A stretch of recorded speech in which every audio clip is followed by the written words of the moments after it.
खुदा यीशु मसीह के पवित्र नाम में आप सबों को जय मसीह की।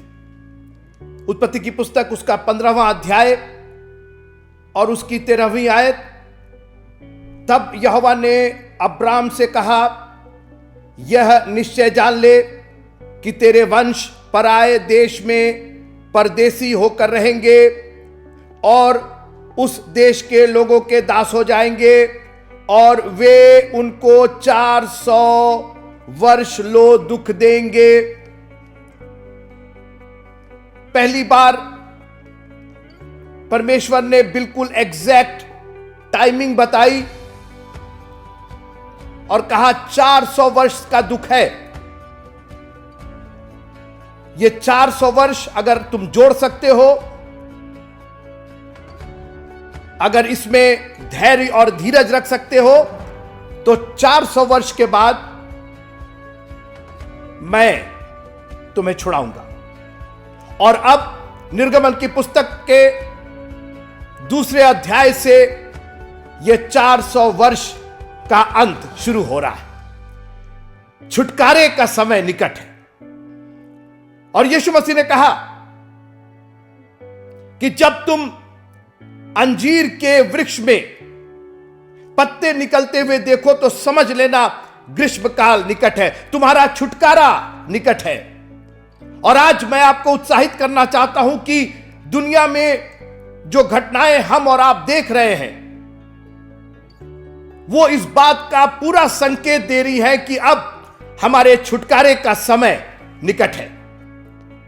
और मैं दुआ करता हूं कि प्रभु हमें इतनी बुद्धि और ताकत दीजिएगा कि अब इस छुटकारे के समय हमारी कोई ऐसी अज्ञानता की बात ना हो जिससे हम इस छुटकारे के योजना से वंचित रह जाए। परमेश्वर ने मूसा को तैयार किया, झाड़ी में दर्शन दिया और अब परमेश्वर मूसा को पूरी तरीके से तैयार करके, अनॉइंट और अपॉइंट करके वापस मिस्र में फिरौन का सामना करने के लिए भेज रहा था। अब जो फिरौन था वो फिरौन नहीं था जो मूसा के समय था। वो फिरौन जो मूसा के समय था वो मर चुका था और एक नया फिरौन जो था वो पदवी या राजा के रूप में कहा जाता था। और अब एक नया राजा, एक नया फिरौन मिस्र पर राज्य कर रहा था। मूसा ने अपनी परिस्थितियों को देखते हुए अपने आप को इतना कमजोर कर दिया था कि अब परमेश्वर के वचन पर विश्वास करना अपनी परिस्थितियों को देखते हुए बहुत मुश्किल हो रहा था।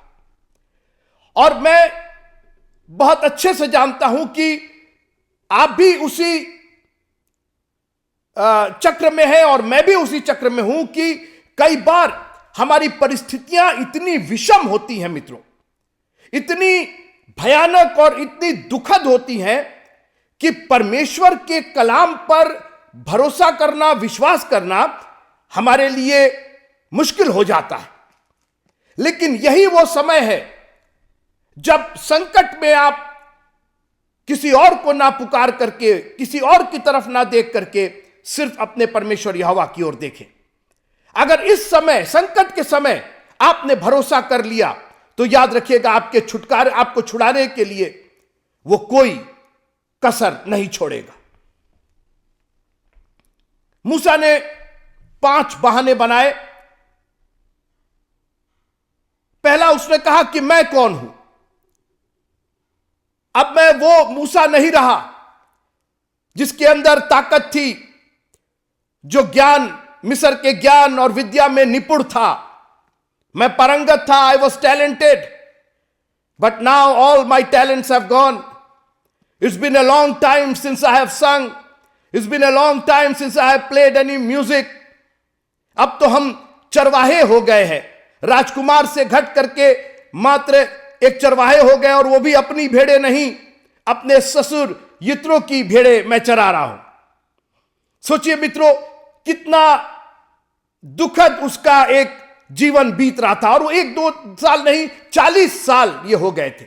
मूसा उन परिस्थितियों में ढल गया था, उस परिस्थितियों को ही उसने अपनी नियति और अपनी डेस्टिनी मान ली थी। और आज मैं आपको चैलेंज करता हूं कि कितनी दुखदाई और कितनी निराशाजनक परिस्थिति आपके क्यों ना हो, एक आशा हमारे पास अभी भी है। विश्वास अगर आप करते हैं तो अनदेखी वस्तुओं का निश्चय और आने वाली बातों का प्रमाण है। बहुत सारी बातें हमें दिखाई नहीं देती हैं, हम कई बार उसका क्वेश्चन कर सकते हैं, अब नहीं हो सकता है, बहुत देर हो गई है, अब इसका कोई हल नहीं निकलेगा। मित्रों, हमारा एक सर्वशक्तिमान प्रभु परमेश्वर है और यीशु मसीह ने कहा कि मनुष्य से तो नहीं, हां परमेश्वर से सब कुछ संभव है। हमारी प्रॉब्लम यह है कि हमने मनुष्यों का इतना धोखा देखा है, हमने मनुष्यों की इतनी कमजोरी देखी है, मनुष्यों का इतना डर और भय देखा है कि परमेश्वर पर भी विश्वास करना हमें मुश्किल हो जाता है। नाव के उस हिचकोलों ने, उस आंधी और तूफान ने चेलों को अंदर से हिला करके रख दिया था। उन्होंने जाकर के कहा कि क्या तुझे चिंता नहीं, हम नाश हुए जाते हैं। वो वहां तक पहुंच गए थे कि अब उन्होंने अपने आप को मान लिया था कि अब नाश होने के अलावा हमारा और कोई उपाय नहीं है। वो भूल गए कि वो जिसके साथ है और जो उसके साथ उस बोट में है वो है जिस पर विश्वास करने से वो नाश ना हो परंतु अनंत जीवन पाए।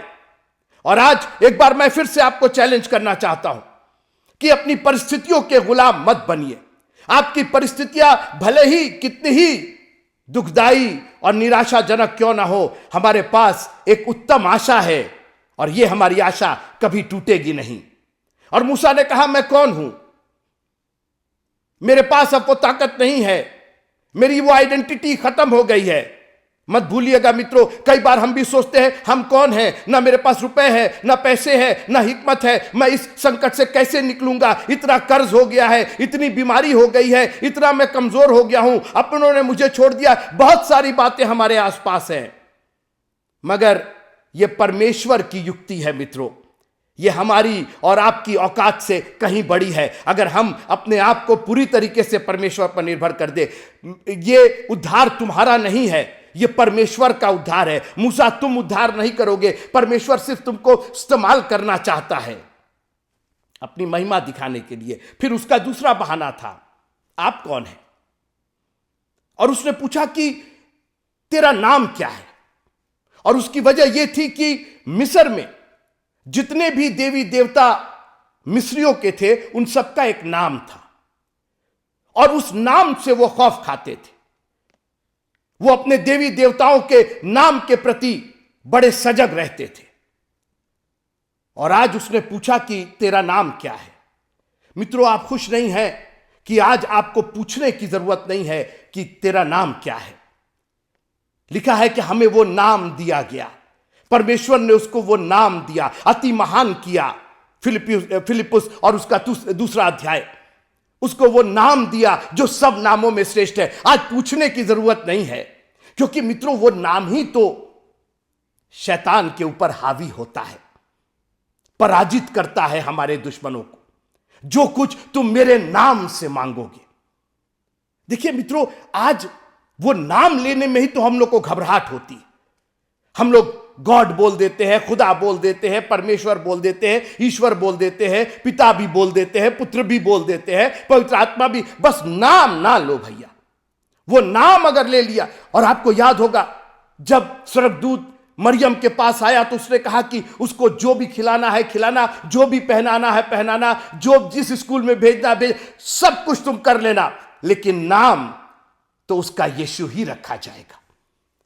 हमें तुम्हें पूछने की जरूरत नहीं है कि उसका क्या नाम है, उसने हमें वो नाम दिया है। मित्रों, आज उस नाम से अपने आप को कहलाने में शर्माइएगा नहीं कभी। We belong to Jesus and Jesus only.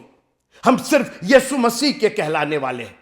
हम किसी डिनोमिनेशन के नहीं हैं, हम किसी संस्था के नहीं हैं, हम यीशु के हैं और यीशु के ही बने रहेंगे। हमको उस नाम से कोई शर्म नहीं है। आपको याद होगा जब चेलों ने प्रचार करना शुरू किया, जो पहला चर्च था, तो शास्त्री फरीसी और उस जमाने के लोगों ने बुला करके कहा सब कुछ करना, इस यीशु नाम से प्रचार मत करना। मित्रों, घबराहट है, शैतान घबराता है यीशु नाम से। और इसीलिए मूसा ने पूछा कि बहुत से देवी देवताओं के नाम मुझे मालूम है, आप अपना नाम बताइए, मैं देखना चाहता हूं कितनी ताकत है उस नाम में। और एक ऐसा नाम दिया, बोला मैं जो हूं सो हूं। एक ऐसा नाम जो एक ब्लैंक चेक के समान था। तुम्हें रोटी चाहिए, मैं हूं। तुम्हें पानी चाहिए, मैं हूं। तुम्हें हरी हरी चराइयां चाहिए, मैं हूं। क्या चाहिए तुमको? बीमारी से छुटकारा चाहिए, मैं हूं। भरो ना, उस चेक में भरो ना, क्या चाहिए तुमको, कितना अमाउंट चाहिए तुमको। संकट के समय मुझे पुकारो, मैं हूं। बाइबल कहती है कि जब आप परमेश्वर के पास आइए तो यह यकीन करिए कि वो है। क्या है? आप जिस चीज के लिए उसके पास जा रहे हैं, जो आपकी जरूरत है, अगर आपकी जरूरत सिर्फ उसकी प्रशंसा और बड़ाई करने की है तो वो है स्तुति प्रशंसा के योग्य परमेश्वर है। क्या चाहिए आपको? है वो। He is, not he was, not he will, he is. वो है, आज भी हमारे लिए है। वो हमारी अगुवाई करता है। वो हमारे लिए सिर्फ द्वार नहीं है, वो मार्ग भी है। वो हमारा सिर्फ चरवाहा नहीं है, लेकिन परमेश्वर का वो मेमना है जो जगत की उत्पत्ति से हमारे लिए मारा गया। क्या चाहिए आपको? और परमेश्वर ने उसको ऐसा भयानक और एक ऐसा विशाल नाम दिया कि फिर मूसा को कुछ कहना नहीं पड़ा। बोला अब इसके आगे में हम क्या कहें। फिर परमेश्वर ने कहा कि अब सिर्फ अपना नाम नहीं बताते हैं, अब अपना काम बताते हैं, मेरी जो योजना है। और मैं निर्गमन का 3 अध्याय 11वीं आयत से आप पढ़िएगा, लेकिन जरूर पढ़िएगा मित्रों, क्योंकि बगैर उसके आपको इतना कुछ समझ में नहीं आएगा। आपको अच्छा लगेगा, आप कहेंगे बहुत अच्छा मैसेज था, बहुत अच्छा सरमन था। ये सब अपनी जगह। मैं चाहता हूं कि ये सरमन, ये वचन का बीज आपके उस भूमि पर गिरे जो 30 गुना, 60 गुना और 100 गुना फल लेकर के आए। ये बीज गिर तो रहा है बहुत सी भूमियों पर, लेकिन सब जगह फल नहीं आ रहे। केवल कुछ ही ऐसे हैं जो 30 गुना, 60 गुना और 100 गुना फल लाने के योग्य है। अपने आप को योग्य बनाइएगा। अपने जीवन के, अपने कान के उस जगह पर इस वचन को गिरने दीजिएगा जो फल लेकर के आए। मैं सिर्फ निर्गमन की पुस्तक, उसका 3 अध्याय और उसकी 22वीं आयत, आखिरी आयत, Exodus chapter 3 and verse number 22। वरन तुम्हारी, मैं 21 से पढ़ दूं कि तब मैं मिस्रियों से अपनी इस प्रजा पर अनुग्रह करवाऊंगा। मिस्रियों से अपनी इस प्रजा पर अनुग्रह करवाऊंगा, मैं करवाऊंगा, वो सब मेरी जिम्मेदारी है। और आगे सुनिए, एक लाइन में उसने अपनी पूरी योजना समझा दी। और जब तुम निकलोगे तब छूछे हाथ नहीं निकलोगे। पूरी योजना जो एट द एंड उसने कहा कि आप पढ़िएगा, उसने कहा ये होगा, वो होगा, ऐसा होगा, उसका मन कठोर हो जाएगा, दुनिया की बातें। आखिर में तुम निकलोगे।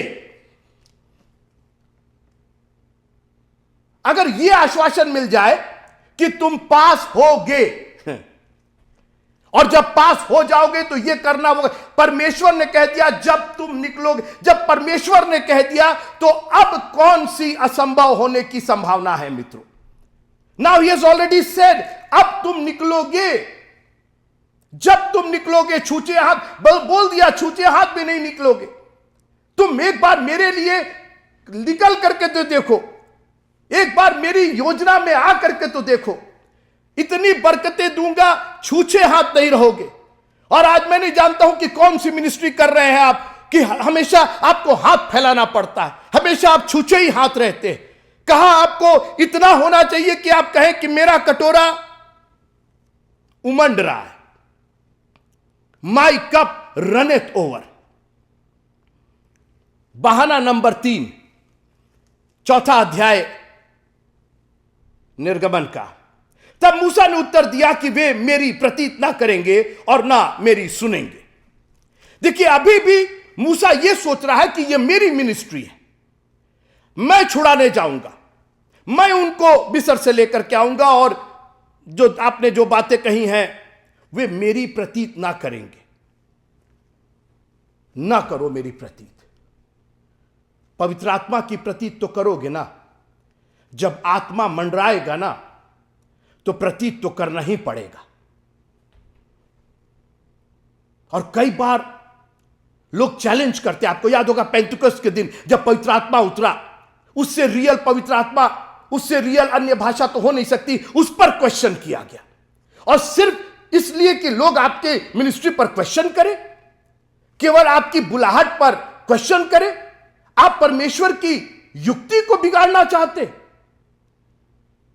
अय्यूब के 38वें अध्याय की दूसरी आयत में लिखा है, यह कौन है जो अज्ञानता की बातें कहकर युक्ति को बिगाड़ना चाहता है। परमेश्वर इनको निकालने की युक्ति कर रहा है, और यहां ये बहाने अज्ञानता की बातें, मैं कौन हूं, तू कौन है, मेरी प्रतीत नहीं करेंगे, क्या बोल रहे हो। परमेश्वर ने कह दिया, जब तुम वहां से निकलोगे, बात हो गई ना, जो भी होगा, at the end we are going to leave Egypt. हम इजिप्ट से छूटने जा रहे हैं, हमारा छुटकारा निकट है। इसके बीच में फिरौन का मन कठोर होगा, एक नहीं, 10, 2 नहीं, 10 विपत्तियां आए, फर्क इसका नहीं है, फर्क इसका है कि हम निकलेंगे। हम तो जा रहे हैं अपने प्रभु की सेवा करने के लिए। पहले ही आप बैठ जाते हैं कैलकुलेट करने के लिए, ऐसा होगा तो वैसा होगा तो क्या होगा। बहाना नंबर 4, मैं बोलने में, मूसा ने यहोवा से कहा, हे मेरे प्रभु, मैं बोलने में निपुण नहीं। निर्गमन की पुस्तक 4 अध्याय और उसकी 10वीं आयत। मुझे बोलना नहीं आता है। इसीलिए नए नियम में हिदायत दी गई और कहा कि जब तुम अधिकारियों और हाकिमों के सामने जाओ तो चिंता मत करना कि क्या बोलना है। पहले से स्क्रिप्ट नहीं तैयार करना है, पवित्र आत्मा तुमको बताएगा। और आज मैं चाहता हूं कि जो हम सेवक लोग हैं, हम जो गवाह लोग हैं, हमको स्क्रिप्ट नहीं चाहिए, हमको पवित्र आत्मा की सामर्थ चाहिए। पवित्र आत्मा हमारे मुंह में से बोले। मित्रों, पवित्र आत्मा तो गधों से बुलवाता है। आपको याद होगा, बिलाम की गधी थी, उसने कितना पढ़ा था, एमए किया था, बीए किया था, पीएचडी किया था, क्या किया था, गधी थी। हम लोग बोलते रहे गधा है जिसको कुछ नहीं आता, वो तो गधी थी, और परमेश्वर ने उसके मुख से बुलवा दिया। काश कि हम परमेश्वर पर भरोसा रखें। और परमेश्वर ने फिर उसको पूरा समझाया, किसने तेरे मुंह को बनाया।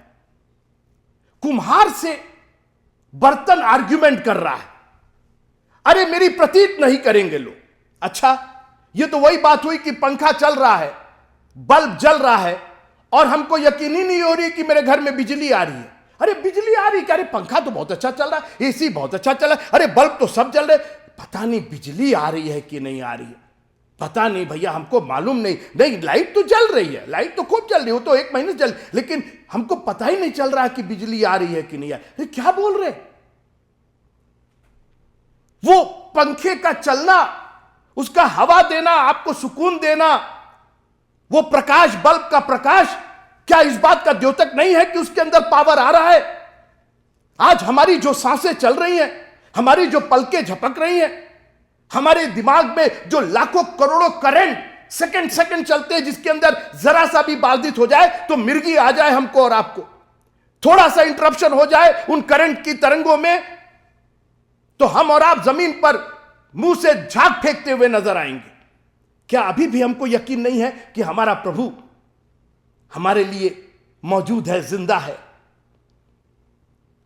मूसा, तुमको इतना कुछ पूछना पड़ा। जो परमेश्वर झाड़ी में दर्शन दे करके, जहां कोई दूर दूर तक कोई नहीं है, जो उस जगह को पवित्र भूमि बना सकता है, जो झाड़ी को जला तो सकता है, भस्म नहीं होने देता, ऐसे परमेश्वर से जो मैं हूं, उस परमेश्वर से तुम क्या क्या बातें कर रहे हो। आज हमने बहाने बना रखे, और खास करके चर्च के लिए, नौकरी के लिए बहाने नहीं होते, क्योंकि उसके बाद तो टिकट कट जाएगा ना।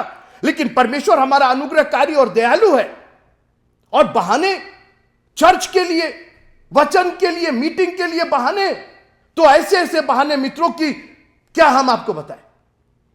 थोड़ा सा अगर एज ए पास्टर मैंने कभी चर्च में कुछ कह दिया तो कई 2-3 लोग एक बार आए, कहने लगे, मतलब अलग अलग टाइम में, अब हम चर्च नहीं आएंगे, अगले संडे से चर्च नहीं आएंगे, आपने ऐसा बोल दिया, वैसा बोल दिया। हमने कहा बहुत अच्छी बात, मत आइएगा, ये तो आपका अपना निर्णय है।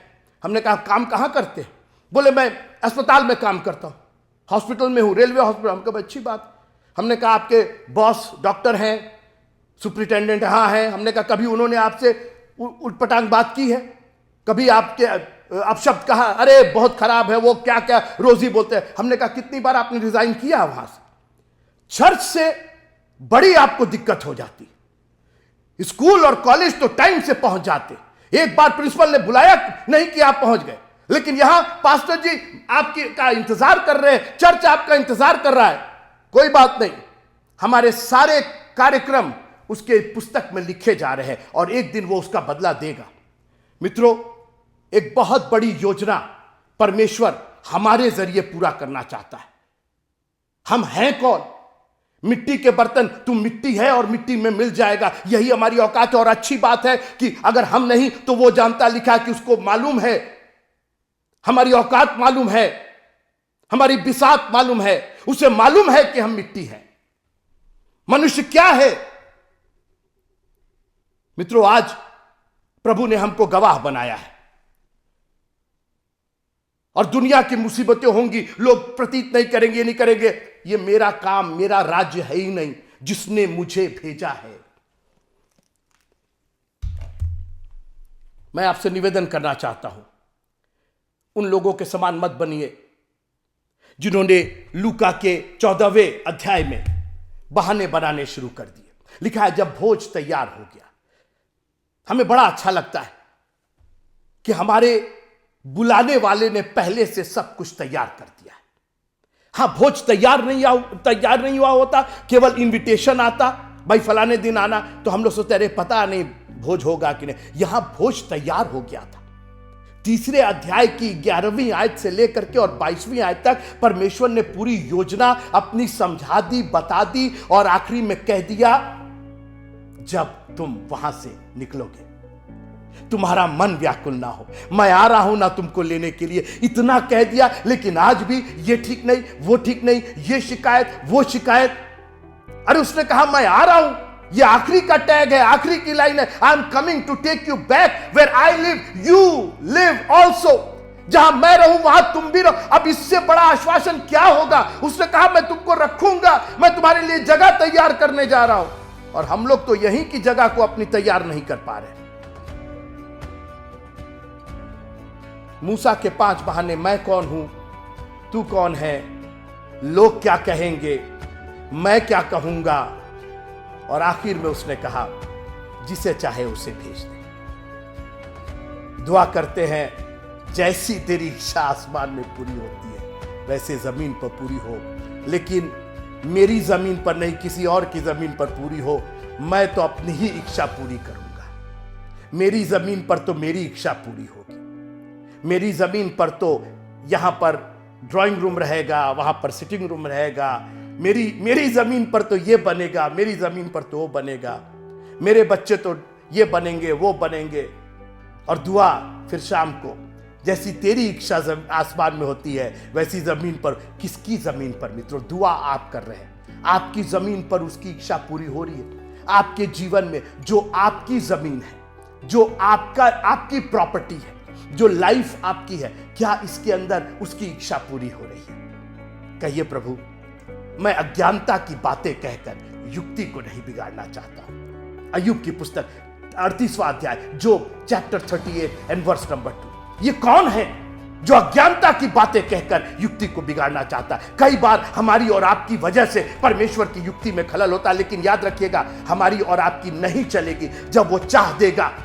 लिखा है कि उसने ठान लिया है, पढ़िएगा, परमेश्वर ने कहा मैंने ठान लिया है। और जब परमेश्वर ने ठान लिया है तो आप और हम उसको बिगाड़ नहीं पाएंगे, हम सिर्फ अपना ही नुकसान करेंगे। वो वचन गिरेगा लेकिन चिंताएं उसको दबा देंगी, चिड़ियाएं चुग ले जाएंगी, रिश्तेदार उसको बहका देंगे, खानदान उसको बहका देंगे, आपकी नौकरी चाकरी, आपकी रोजमर्रा की आपकी निराशाजनक बातें उस वचन को, उस बीज को बर्बाद कर देंगी। लेकिन काश कि आज उस जमीन पर यह वचन गिरे कि 30 गुना, 60 गुना और 100 गुना फल लेकर के आए और बहुतों के लिए आशीष का कारण बने। जय मसीह।